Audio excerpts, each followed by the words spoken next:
Estimadas amigas y amigos, lectores del blog El Santo Nombre. Iniciamos ahora, con mucho gusto, lo que sería la clase 17 del curso de Fenomenología en lo que va de 2021, que como ustedes saben actualmente los contenidos que vamos aportando derivan de las consultas que ustedes nos hacen. Algunas veces haremos ese sistema de clases en vivo, donde 2 o 3 intercambiamos contenidos al respecto de los temas, y en otras ocasiones haremos el clásico método que usamos, que es la grabación de vídeos. Y de vez en cuando también será bueno reunirnos en más número para hacer cierre de algunos módulos o de algunos ejes temáticos. Ya lo vamos a ir viendo. Hoy tenemos el tema muy interesante de cómo encontrar fuerzas para superar las dificultades o la dificultad. Cómo encontrar fuerzas para superar la dificultad. Ese es un modo en que podríamos formular el asunto, y así fue la consulta que nos hizo una amiga días atrás. También este tema involucra el asunto, aquel que hablamos, creo que alrededor de la clase octava de este año, sobre el tema de que al superar una resistencia, nosotros contábamos con nuestra propia fuerza más la fuerza de la resistencia agregada. Ese es otro tema. Es parte del mismo gran tema de la dificultad. Es decir, de aquello que queremos y de la situación en la que estamos. Porque si bien en fenomenología hemos visto más de una vez cómo aquello que anhelamos deriva, por ejemplo, de una fuga de situación, de un no atravesar la verdadera carencia que sentimos en el interior, etcétera, etcétera, esto no quiere decir que no podamos tener metas, propósitos y estudiar el mejor modo de implementar aquellos objetivos que aparecen en nuestro campo de conciencia. ¿Por qué? Porque hay dos tipos de imágenes en principio. Las imágenes que podemos llamar compensatorias y las imágenes resolutorias o resolutivas. Las imágenes compensatorias lo que vienen a hacer simplemente es a cumplir una función analgésica, transitoria. Por ejemplo, tengo ansiedad, inquietud, agitación, no sé cómo atravesar este momento, entonces apelo a engullir comida mucho más en cantidad mucho más de lo necesario. La gula. O tomo alcohol, o alieno mi nivel de conciencia viendo algún tipo de película o serie que me identifique en exceso. Por ejemplo, una película de horror, o muy sangrienta, o de esas, un thriller que le llaman muy de acción. Entonces me saca, si logro identificarme, me saca de mi problemática, de mi ansiedad, y por un rato me he olvidado del asunto. He quitado el dolor de la pena, ¿no? O de la angustia, de la ansiedad. ¿Por qué esto es compensatorio? Porque luego de un rato el problema anterior persiste y agravado. Está agravado. Porque ahora, además de ansiedad, inquietud y demás, tengo una indigestión o tengo imágenes negativas en la mente que han quedado de aquello que he visto, o tengo una toxicidad que deriva de la sustancia que ingerí para calmarme. Y además de todo eso, tengo la imagen de sí más reducida, más golpeada. Porque se acuerdan ustedes que la imagen de sí, entre otros muchos factores y funcionalidades, tenía esta particularidad de darnos señal interna de si la conducta había sido adecuada o no a nuestro sistema de valores. O sea que Cuando aplicamos una conducta compensatoria, esto nos agrava aún más el problema. Diferente es la imagen resolutiva. La imagen resolutiva nos brinda un camino, una dirección que, como bien dice la palabra, tiende a dar solución a la problemática. A ver qué ejemplo podemos dar. Supongamos, yo estoy sufriendo frío, ya que acá hace frío, viene muy fácilmente el ejemplo. Yo estoy sufriendo frío, entonces me doy cuenta de que hay una ventana que tiene un vidrio roto y digo, voy a comprar un vidrio, lo voy a poner y listo. Eso resuelve el problema del frío en cierto sentido.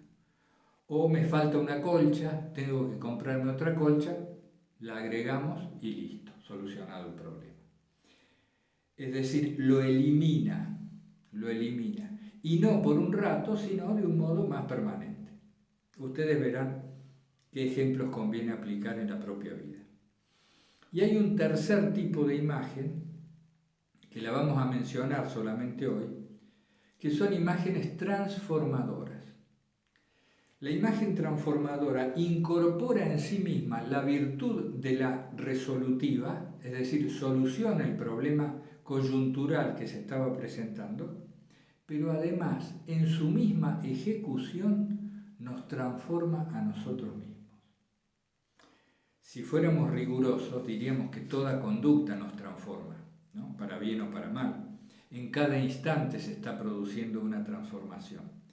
Pero nos estamos refiriendo a un particular tipo de imagen y por lo tanto de configuración en el pensamiento, en el sentimiento y en la conducta, a un particular tipo de imagen que al ser puesta en acción nos transforma, no diríamos esencialmente, porque nuestra esencia es inmutable, pero nos transforma profundamente.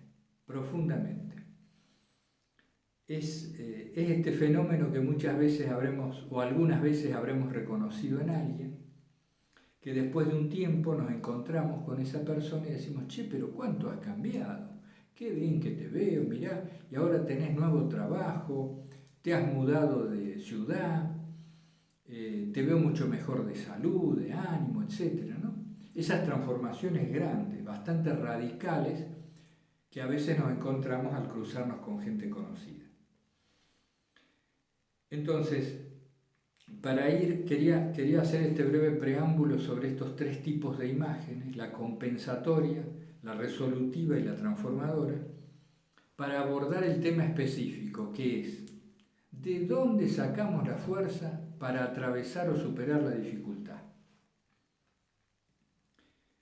La fuerza, la energía, para superar esta dificultad que se nos presenta, la encontramos, o mejor dicho, la podemos rastrear, deducir y encontrar precisamente en la imagen objetivo que ha aparecido, en aquel propósito que ha surgido. Porque, a ver, seamos atentos y analicemos, deconstruyamos bien cómo es el mecanismo. Para que exista una dificultad, tiene que haber un objetivo. Es decir, tengo que tener una imagen querida, una imagen que anhelo, un propósito. Porque si no tengo propósito ni objetivo, si estoy totalmente conforme a lo que está sucediendo, a lo que tengo, a lo que soy, etc., si estoy plenamente conforme, no tengo ninguna dificultad. ¿Qué quiere decir conforme? Junto con la forma. Es decir, yo estoy acá a las 5 de la tarde en esta habitación y quiero estar aquí a las 5 de la tarde en esta habitación haciendo esto que estoy haciendo. Entonces no hay ninguna dificultad. Estoy junto con la forma, conforme.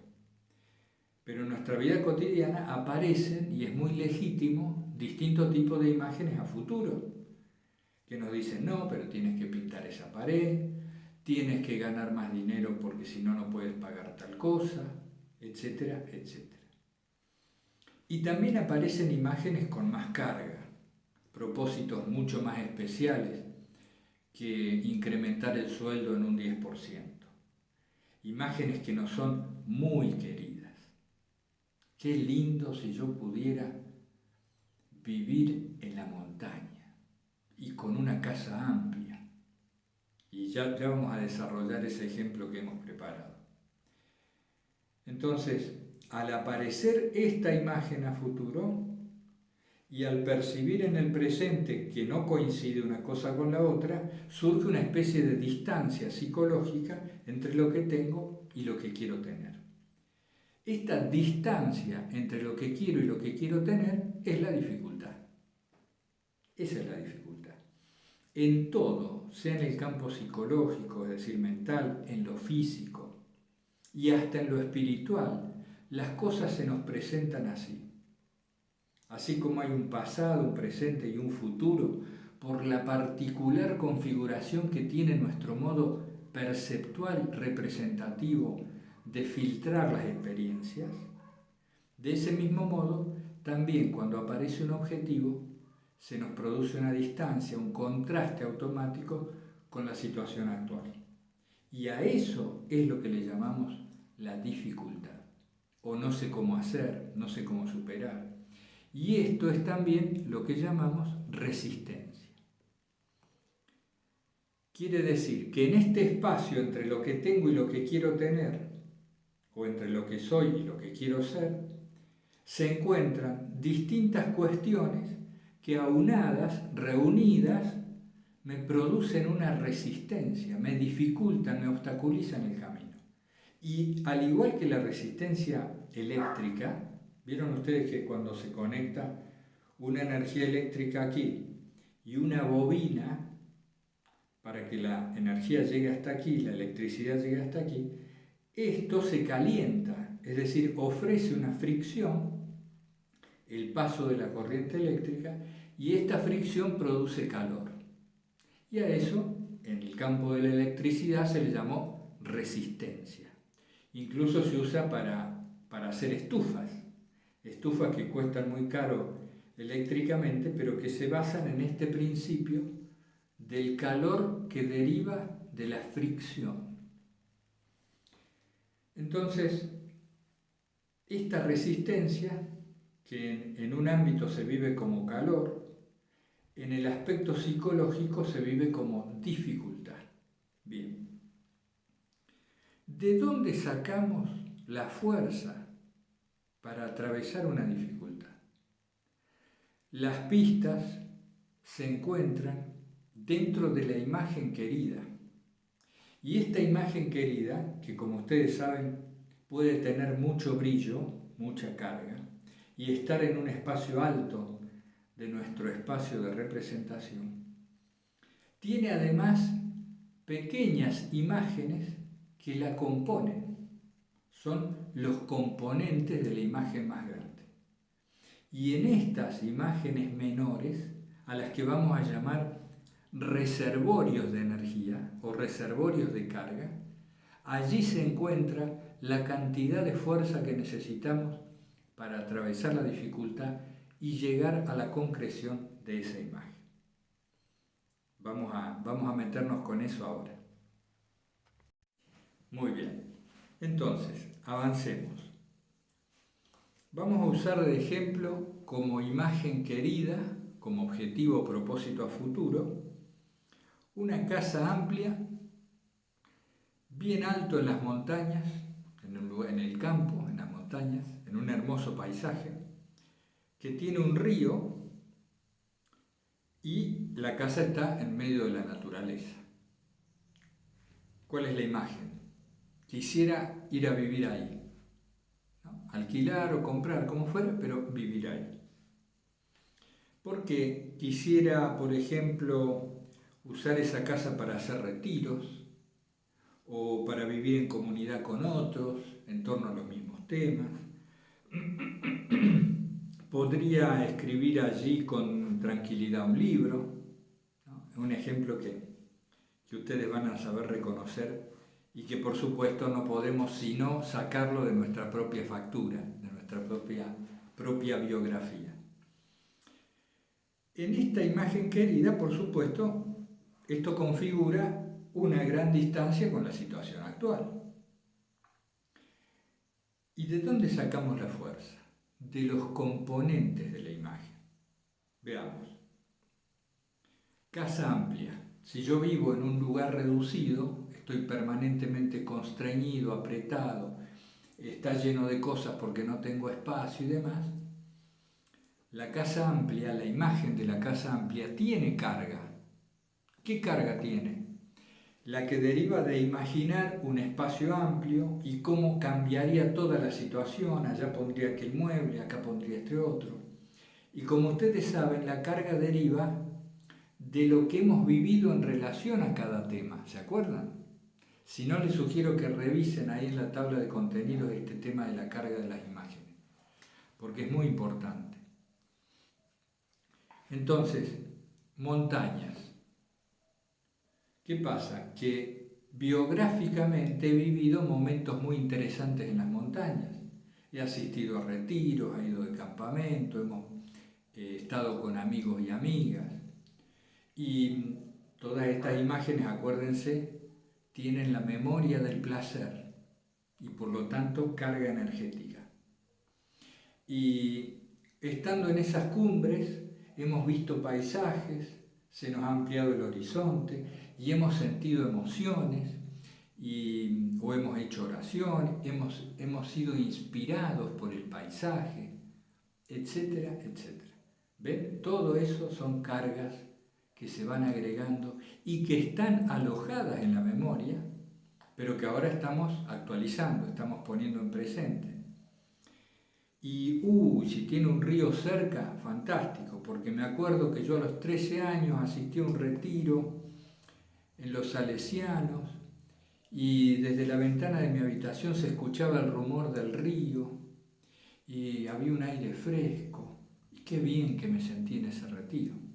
Claro, esto es si lo hago consciente, pero aunque no me dé cuenta, la carga está actuando en mi psicología, en mi psiquismo, debido en parte a este tipo de recuerdos asociados a la imagen del río. Y también el río tiene cargas positivas porque me he bañado en ellos, o porque he ido con las familias a los ríos, y hasta porque he escuchado fondos ambientales con agua de río que corre, y esto me ha ayudado a meditar o a dormitar. ¿Ven? Ahí tenemos los componentes de una imagen en medio de la naturaleza. Esta casa está en medio de la naturaleza, no está en cualquier lado. ¿Y qué quiere decir que esta casa esté en medio de la naturaleza? Que aparecen en mi espacio interno el canto de pajaritos, recuerdos de los árboles meciéndose por el viento, el fragante aroma de la hierba recién cortada o de algunos árboles que tienen muy rico aroma. Todos estos recuerdos están ahí, en esa imagen que dice vivir en una casa en medio de la naturaleza. Y ya estamos en presencia de una imagen potente. Si a eso además le agregamos que quisiéramos dar retiros como aquellos que dimos una vez, querés dar retiros en esa casa, entonces viene todo un cúmulo de imágenes, de recuerdos, de las amistades, ¿no? Y de tantos momentos vividos. O quisieras vivir en comunidad con otros, bueno, ¿qué más? Más imágenes. Todo esto se va agregando a la misma. O podrías escribir un libro en la tranquilidad del lugar, y eso detona imágenes a futuro, porque si escribís un libro podés compartirlo con otros, podés explicar lo que quisiste decir, y se abre toda una brecha, una serie de imágenes hacia el futuro. Bien, mezclando aquí muchos componentes que tienen carga biográfica, porque esto colabora para explicar mejor las cosas. En esta imagen encontramos todos los reservorios de energía que la componen. Por eso decimos, qué lindo que es irse a vivir ahí, etcétera, etcétera. ¿Y cómo utilizas estos reservorios? Del modo que lo hemos hecho recién. Si tienes un objetivo, si tienes una imagen querida, le respondo particularmente a esta amiga que me consultaba. tienes eso que quieres, pero adviertes la dificultad, la distancia entre lo que tienes y lo que quieres, efectúa un repaso de los componentes de la imagen y rastrea en esos componentes el motivo. ¿El motivo qué es? Lo que motoriza, lo que pone en marcha tu aprecio por tal cosa. Y rastrea el para qué. El para qué.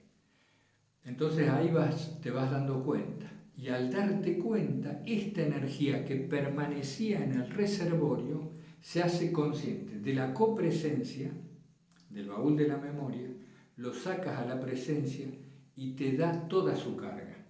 O empieza a derramar carga sobre la imagen principal. Entonces dice, bueno, en otras palabras sería como decir, yo quiero esto, quiero comprarme la casa o alquilar la casa por esto, y esto de más allá. Y entonces, miércoles, ahí sientes la fuerza de ese propósito, de ese objetivo. Y si este objetivo, y esto lo digo en términos generales, de mucha utilidad, si este objetivo además lo relacionas con beneficio para otros, vas a ver la enorme cantidad de fuerza y carga que aparece. Porque mientras mantenemos en el plano de lo individual, del beneficio personal, cualquier objetivo a futuro puede tener energía y carga, pero nunca va a ser como la cantidad de fuerza que aparece cuando decimos, por ejemplo, esta casa va a estar a disposición de otros, de aquellos que quieran venir a compartir estos mismos temas, o vivir en comunidad, o apreciar la naturaleza, etc. Y ahí ya te das cuenta, cuando atraviesas la barrera, la pseudo barrera de lo personal, cuando la atraviesas, te das cuenta que cuentas con una enorme energía. En términos religiosos decimos que esa energía es la gracia que ahí se manifiesta. Cuando permanecemos encerrados en el límite de lo personal, de lo pequeñito, disminuye la fuerza que registramos. Bueno, creo que esto nos puede servir un poco, ¿no?, como método, y recordar lo que decía Viktor Frankl, que en su libro El hombre en busca de sentido comenta cómo sus compañeros del campo de concentración al cual él había ido a parar morían o sobrevivían según si eran poseedores de un para qué sobrevivir. Él afirma que el ser humano puede sobrevivir o puede atravesar las dificultades en tanto cuente con un poderoso para qué. ¿Para qué? Y él mismo sobrevivió a esta experiencia terrible en el campo de concentración, si mal no recuerdo, porque se había propuesto escribir precisamente un libro al salir.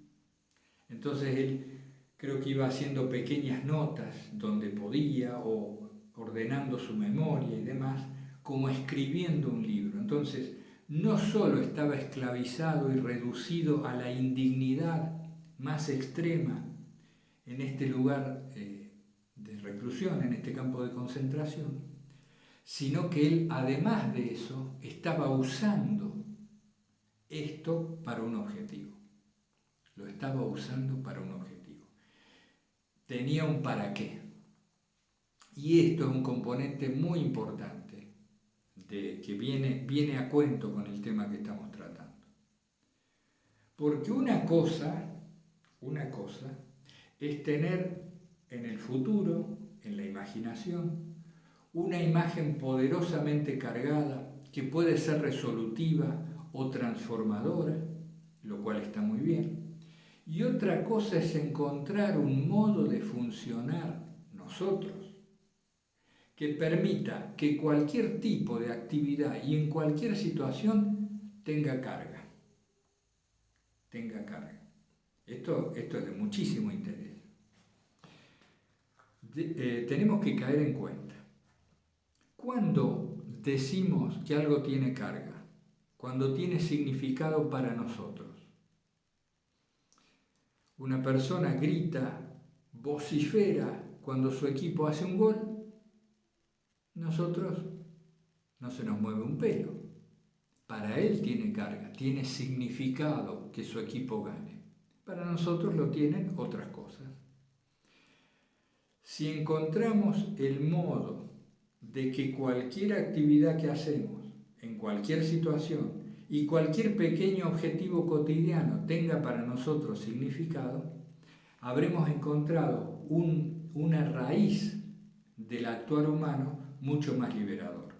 Y esto no quita lo que hablábamos antes, de ponerse imágenes a futuro, mejor dicho, de que cuando aparecen imágenes a futuro, diferenciemos la adecuada y extraigamos de ella la fuerza necesaria para atravesar la dificultad hasta su consecución, hasta el logro de la misma. ¿Y cuál será este modo, este método de encontrar significado hasta en las cosas más nimias, más sencillas, desde el punto de vista de la fenomenología? Poniendo en el centro de mi vida un único objetivo: vivir para una sola cosa, la polarización absoluta. En términos religiosos sería vivir consagrados. Queremos decir, por ejemplo, si todo lo que haces en cada minuto que transcurre tu existencia lo haces para fortalecer tu espíritu, ese inmortal, para que la trascendencia sea una realidad viva hoy, si todo lo que haces lo utilizas para fortalecer a tu espíritu, encuentras sentido, para qué y significado en cualquier cosa. ¿Lo ven? Esto del objetivo único de la consagración absoluta es una imagen colectora que unifica todas las fuerzas del ser humano. Pero hay que saber emplazarla. No me quiero olvidar, disculpen que estoy tomando notas en vivo, del emplazamiento, porque este tema es fundamental. A ver si no me olvido. Entonces, puede que yo tenga que pintar una pared, porque no puede estar más así, ya no da más, no podés recibir las visitas, tenés que pintar esa pared. Y esta actividad no me resulta particularmente grata. Nunca he sido aficionado a pintar paredes, pero si entonces yo me digo que cada ladrillo que esté pintando, cada pedazo que esté lijando, cada mínimo acto de esta tarea mayor que es pintar la pared, lo voy a hacer atento a poner de mí lo mejor que tengo, en otras palabras, a efectuar una acción impecable en cada instante, porque esto me fortalece el espíritu, que de hecho así es, entonces ya cambia. Pintar la pared tiene su importancia, tiene su carga, y por supuesto tiene gusto también, aparece enseguida el gusto, el gozo de la acción impecable. Entonces, dos cosas creo que son destacables en esto que hemos charlado hasta ahora. Por un lado, cómo toda imagen tiene componentes.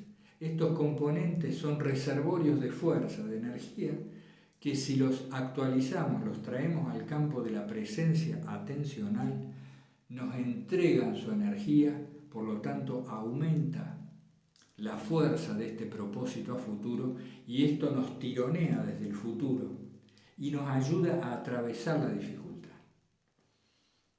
¿Entre qué? Entre el ahora y eso que queremos. Y el otro aspecto es que sin necesidad de un objetivo particular a futuro, sin necesidad, afrontando cualquier acontecimiento que se presente en la vida, si lo hago en función de un propósito único, no ya específicamente en este o en aquel futuro, sino unificando toda mi vida en un solo criterio, obtengo carga mediante cualquier acción que efectúe. Esto, aunar las dos cosas. No hay por qué elegir una de las dos, aunar las dos cuestiones. Y recordemos que no está para nada mal ponerse propósitos, porque podría malentenderse y decir, como siempre estamos en fenomenología diciendo que el ansia deriva de cuando quiero algo que no tengo, y etcétera. Como siempre estamos enfatizando en eso, porque es el funcionamiento más común al que estamos sometidos, no debemos caer en la creencia de que ponerse propósitos, o mejor dicho, siendo rigurosos, seguir los objetivos que van apareciendo, sea algo equivocado. ¿Cómo diferenciar esto? Por esto que decíamos, si es compensatorio o si es resolutivo y o transformador. Por ejemplo, es importante contar, por ejemplo, me siento agobiado en mi vida diaria, fastidiado de mi trabajo, agotado físicamente, etc.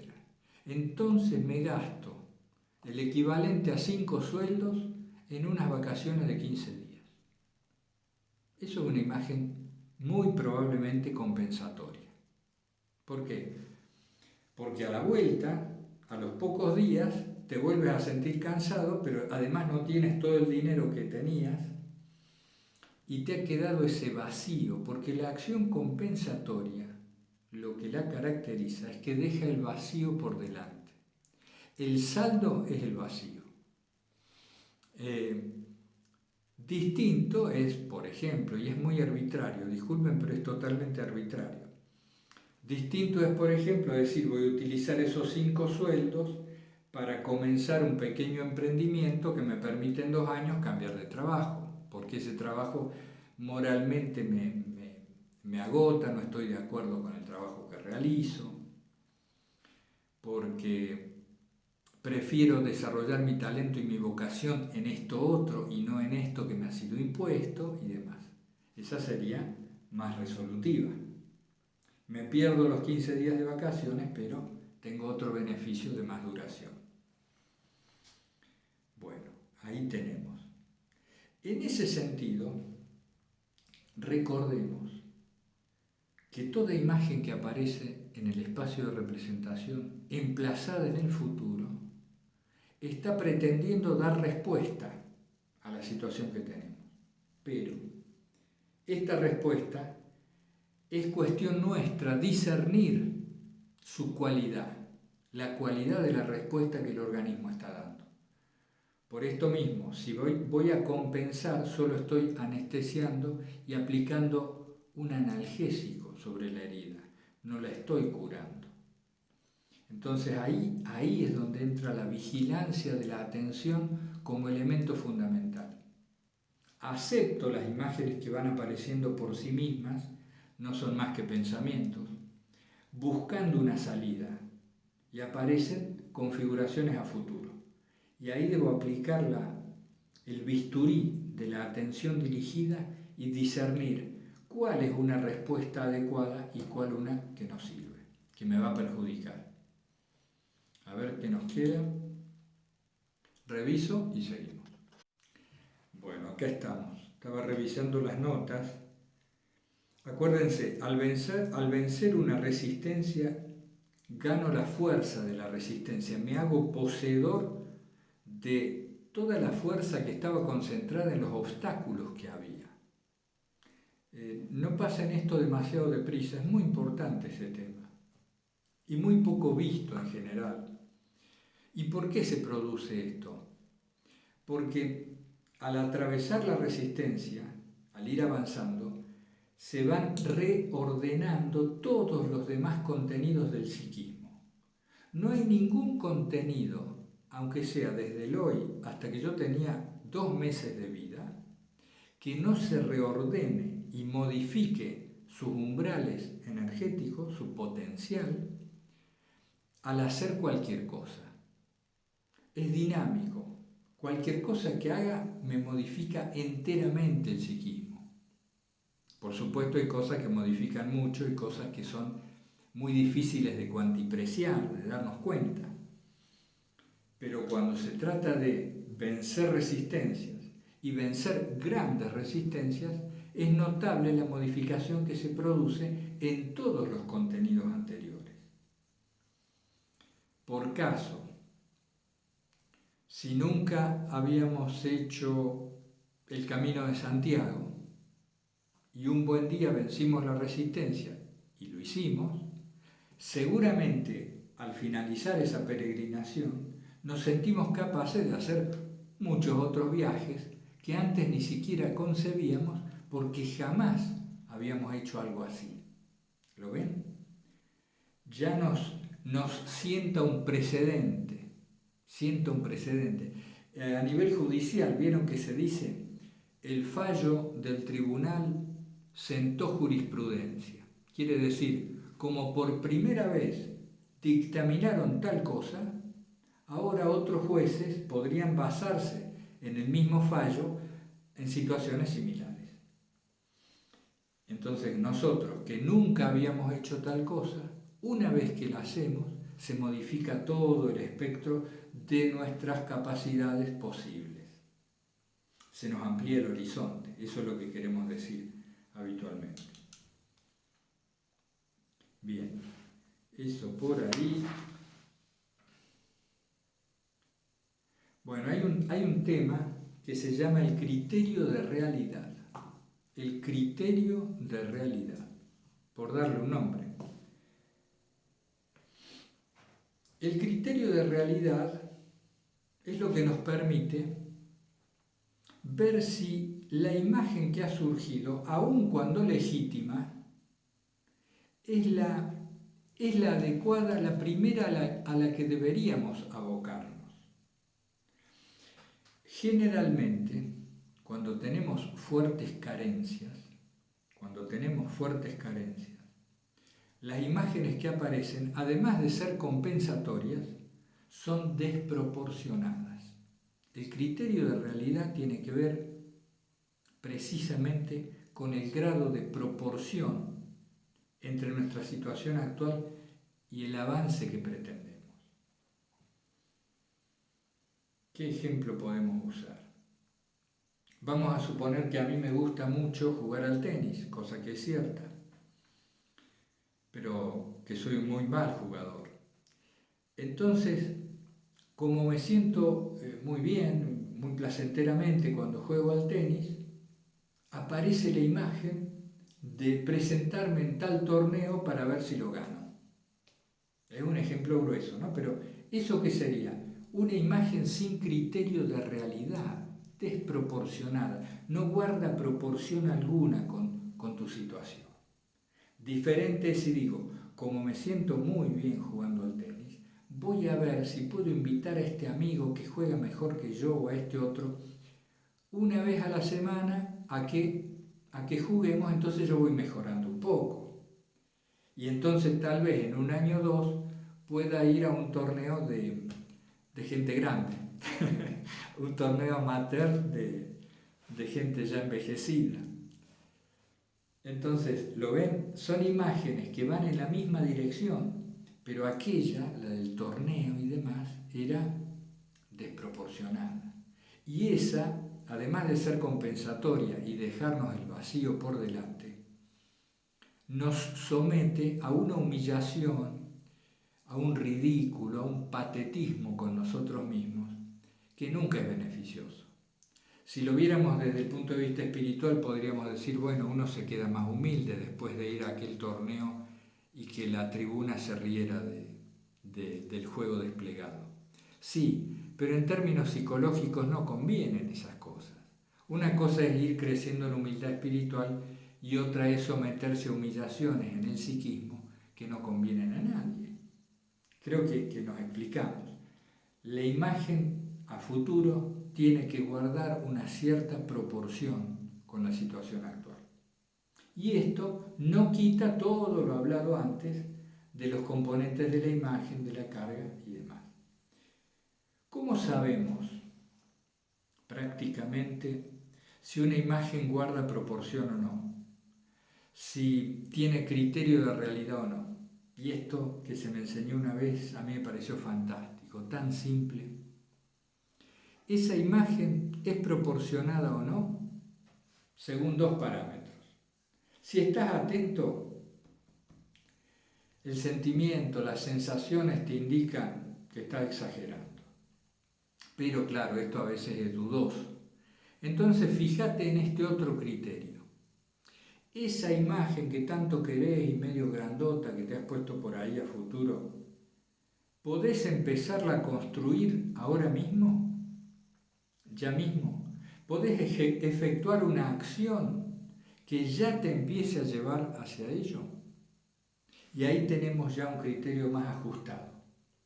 Cuando la imagen es proporcionada, es adecuada, siempre nos permite empezar ya mismo. Un pequeño acto que ya nos empieza a abrir el camino hacia el vencimiento de las resistencias. En cambio, cuando no encontramos la punta del hilo, ¿cómo hago para acercarme a aquello? No encuentro ni la punta del hilo, no puedo, estoy inmovilizado. La inmovilización es también un indicador a veces de la desproporción de la imagen. En cambio, cuando encontramos algo a mano que hacer, aunque muy distante, para empezar el camino, vamos bien. Ese sería un criterio general. Bueno, sé que hoy los he llenado de varios contenidos. A ver qué más. Después podemos repasar, pero fíjense, si ustedes no me dicen, para mí está planteado el tema. O sea que está dicho. Si les surgen dudas, háganmelas llegar. Bueno, nos queda este tema del emplazamiento. Por ejemplo, me estaba olvidando, hay una pequeña consideración, un ejemplo. Un ejemplo de imagen desproporcionada. Quiero ser famoso. Y el maestro espiritual viene y dice, ¿querés ser famoso o querés sentirte querido? ¿Lo ven? Bueno, en principio lo que quiero es sentirme querido. Bueno, ¿y por qué no te relacionas más con tus amigos que te quieren tanto? ¿O por qué no visitas a esa persona que tanto afecto mutuo existe en esa relación, por ejemplo? ¿Lo ven? Ahí tenemos un funcionamiento muy habitual de la psicología humana cuando tiene fuertes carencias. Genera imágenes desproporcionadas. Yo quiero ser famoso. No, vos querés sentirte querido, no ser famoso. Y sentirse querido, cuando uno se relaciona con gente y tiene una conducta razonable, no es difícil que ocurra. Sentirse apreciado, valorado y, por supuesto, desde sí mismo. No nos olvidemos que el sentirse querido parte de la propia valoración. Cuando nos queremos a nosotros mismos, por decirlo así, es mucho más fácil que otros nos aprecien y que nos independicemos de esas grandes imágenes, grandilocuentes aspiraciones a futuro. Esto tiene que ver con que el aprecio por nosotros mismos no tiene que depender de la imagen de sí, ¿se acuerdan? Porque a veces la imagen de sí nos va a presentar un balance favorable y a veces no. Bueno, pero esas son las poleas, los resortes, los tornillos de los automatismos. La imagen de sí puede ser útil como indicador para darnos cuenta si se está alineando nuestra conducta con nuestra escala de valores. Pero no es que tengamos que querernos o apreciarnos en función de estos movimientos, sino ya de por sí, por ser hijos de Dios, y quien no tiene la creencia religiosa o quien no cree en Dios puede valorarse por el hecho mismo de estar en la existencia como un ser determinado. No es poca cosa estar existiendo, no es poca cosa, esconde un tremendo misterio y ese misterio vale la pena de ser apreciado. Bien, me fui por las ramas, pero era un tema que tenía anotado también aquí a raíz de intercambios. Y claro, lo que tomé nota recién con ustedes es este tema del emplazamiento. Habíamos dicho en alguna otra clase que cuando a nosotros se nos aparece una imagen a futuro y no encontramos la vuelta para realizarla, esto podía derivar de un mal emplazamiento, es decir, de una mala o equivocada ubicación de la imagen en el espacio de representación interior. Y habíamos hecho consideraciones en aquella clase o en aquellas clases de cómo las imágenes tenían relación con lo físico y que cuando nosotros hablábamos de imágenes luminosas tendíamos automáticamente a emplazarlas en lo alto y que esto derivaba, por ejemplo, de que los ojos estaban en cierta posición en el cuerpo y no en los pies. Las imágenes oscuras las situamos en lo bajo, el infierno está en lo bajo, el cielo en lo alto, lo oscuro está en lo bajo, etc. Pueden recordar más o menos someramente todas estas consideraciones. Y decíamos que, en aquel entonces, que por imaginar que movemos el brazo no se mueve. Yo imagino que muevo el brazo, veo esa imagen, pero el brazo no se mueve. En cambio, cuando el brazo se mueve, es porque la imagen del movimiento del brazo se emplazó adecuadamente. Hubo una senestesia, es decir, una sensación física y una kinestesia, una sensación del movimiento que inervó al brazo, que lo actuó. Entonces, este es un tema complicado, no lo vamos a desarrollar hoy, y mucho menos en detalle, pero tengamos en cuenta que muchas veces las imágenes de nuestros propósitos, los objetivos que tenemos a futuro, no cristalizan debido a un equivocado emplazamiento de esa imagen. Muchas veces no es la imagen la que está equivocada, es adecuada, es que no logras emplazarla. A ver, por ejemplo, una persona decide cambiar de profesión porque se siente insatisfecha con la que viene llevando adelante. E incluso tiene ya el título y todo que lo acredita como profesional en esa nueva tarea. Y sin embargo, no arranca. Vamos a suponer que lo que quiere es poner un consultorio médico, porque es médico especialista en tal cosa y nunca abrió un consultorio y demás. Y a la mitad de la vida decide emprender este camino. Entonces, ¿cómo se hace para emplazar una imagen? Tiene que empezar con tranquilidad a imaginar los pasos que lo conducen hacia ella. Entonces dice, bueno, tengo que pagar la matrícula porque está vencida hace muchos años, lo que yo no ejercí la medicina, pago la matrícula. Tengo que alquilar un consultorio o tengo que ir a algún lugar donde haya otros médicos que por algunas pocas horas me alquilen el consultorio. Y tengo que hacer unas tarjetas de presentación, una pequeña web o algo y difundir a mis contactos y decirle a mis contactos que por favor avisen que ahora ejerzo la medicina. Y así podemos seguir abundando en distintos pequeños pasos que le van emplazando la imagen. Y un buen día se encuentra en el nuevo consultorio con su primer paciente.